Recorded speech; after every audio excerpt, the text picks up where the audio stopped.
बिलासपुर गांव।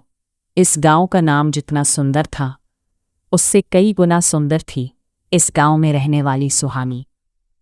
बिलासपुर गांव की सबसे खूबसूरत बंगाली महिला जो सबके दिलों में बसती थी, पर उसके दिल में सिर्फ एक ही इंसान बसता था।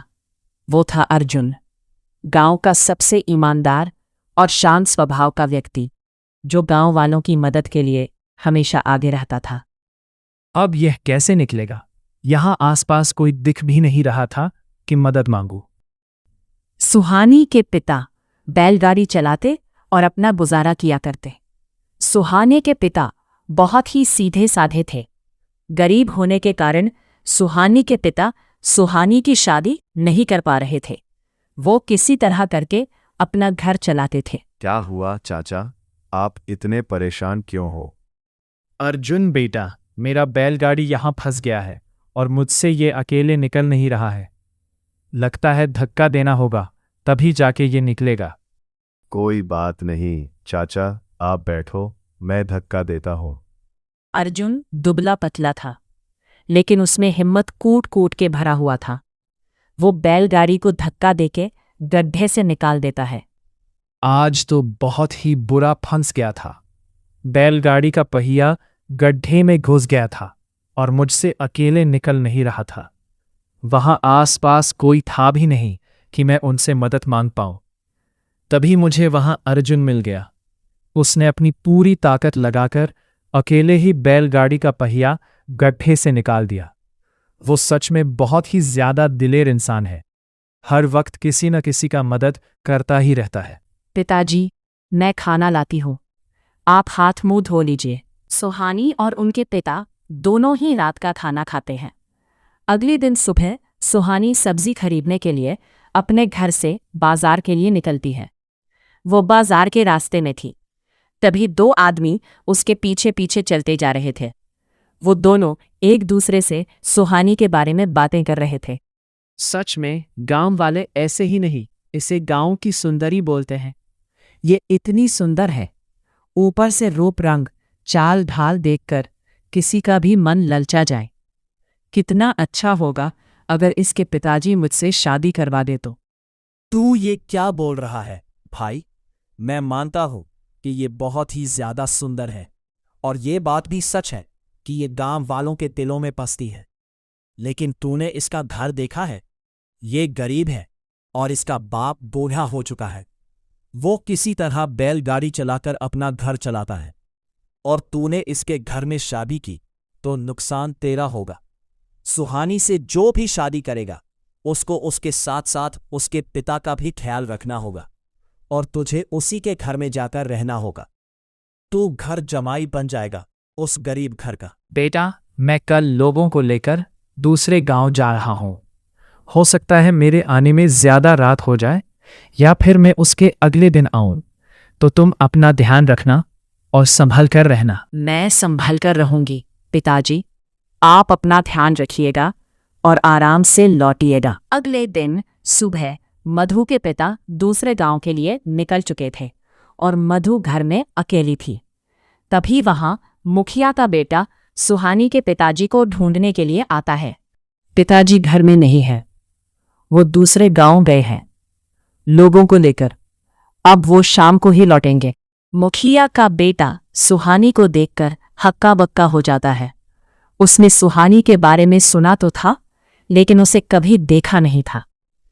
अब जब सुहानी उसके सामने भी, तो वो उसे देखकर चौंक जाता है और अपने मन में सोचने लगता है, गोपाल काका की बेटी कितनी खूबसूरत है।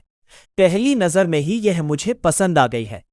इससे पहले कि कोई दूसरा इसका हाथ मांग ले, उससे पहले मैं एक बार पूछ लेता हूं, क्या तुम्हारे पिताजी तुम्हारी शादी करा देंगे? ये तुम क्या पूछ रहे हो? कुछ नहीं, बस ऐसे ही। मुखिया जी का बेटा वहां से चला जाता है और अपने घर जाकर अपने पिताजी को सुहानी के बारे में बताता है। पिताजी, मुझे शादी करना है और मुझे गोपाल काका की बेटी बहुत ज्यादा ही पसंद आई है। मैं उससे ही शादी करना चाहता हूं। आप मेरा रिश्ता लेकर उसके घर जाइए। ठीक है बेटा, जैसी तुम्हारी इच्छा, मैं तुम्हारा रिश्ता लेकर उसके घर जाता हूं और देखता हूं वो क्या बोलता है। वो क्या बोलेगा? पिताजी, हम इतने अमीर हैं, ऊपर से आप गांव के मुखिया, हमारा रिश्ता जिसके भी घर जाएगा उसका तो भाग्य ही खुल जाएगा। और आप बोल रहे हैं कि गोपाल काका क्या बोलेंगे? अगले दिन सुबह मुखिया जी गोपाल के घर जाते हैं। गोपाल भी दूसरे गांव से वापस लौट चुका था। सुनो गोपाल, मैं तुमसे बहुत ज़रूरी बात करने के लिए तुम्हारे घर आया हूं। तो बात कुछ ऐसी है कि मेरे बेटे को तुम्हारी बेटी पसंद आई है और वो तुम्हारी बेटी से शादी करने की जिद मुझसे कर रहा है। तो मैं तुमसे तुम्हारी बेटी का हाथ मांगने के लिए यहां आया हूं। तो क्या तुम मेरे बेटे से अपनी बेटी की शादी कराओगे? मुखिया जी, इसका फैसला मैं नहीं कर सकता हूँ। इसका फैसला मेरी बेटी सुहानी ही करेगी कि वो आपके घर में शादी करेगी या नहीं।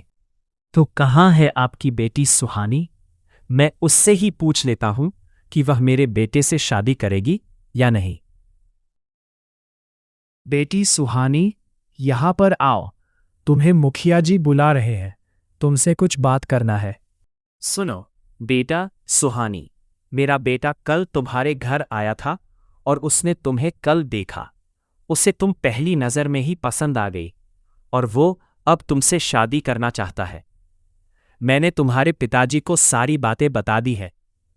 उन्होंने मुझसे कहा है कि इसका फैसला तुम करोगी। तो अब तुम्हें फैसला करना है कि तुम मेरे बेटे से शादी करोगी या नहीं। मुझे माफ़ कीजिएगा, मैं आपके बेटे से शादी नहीं कर सकती हूँ। मुझे कोई और पसंद है। बेटी, ये तुम क्या बोल रही हो? तुम्हें कोई लड़का पसंद है और तुमने अभी तक मुझे बताया नहीं। उसका नाम अर्जुन है।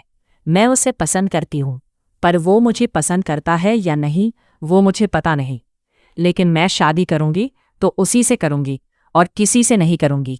ठीक है, तो मुझे मेरा जवाब मिल गया है। अब मैं चलता हूं। मुखिया जी वहाँ से चले जाते हैं और अपने बेटे को सारी बातें बता देते हैं।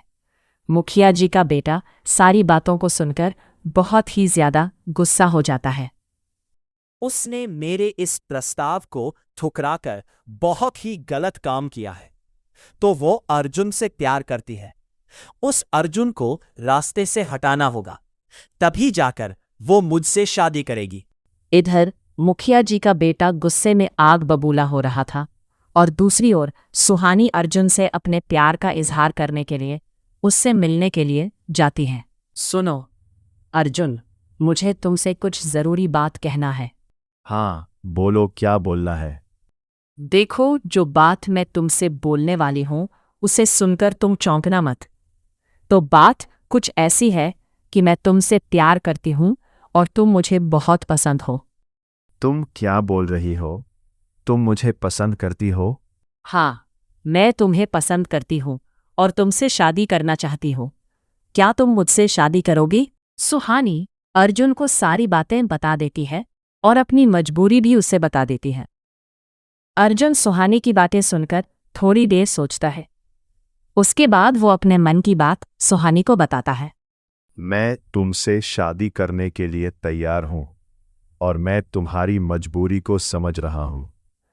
इसीलिए मैं तुम्हारे साथ साथ तुम्हारे पिताजी का भी ख्याल रखूंगा। सुहानी को उसके पसंद का लड़का मिल जाता है और अगले पार्ट 2 के लिए सब्सक्राइब कर लें।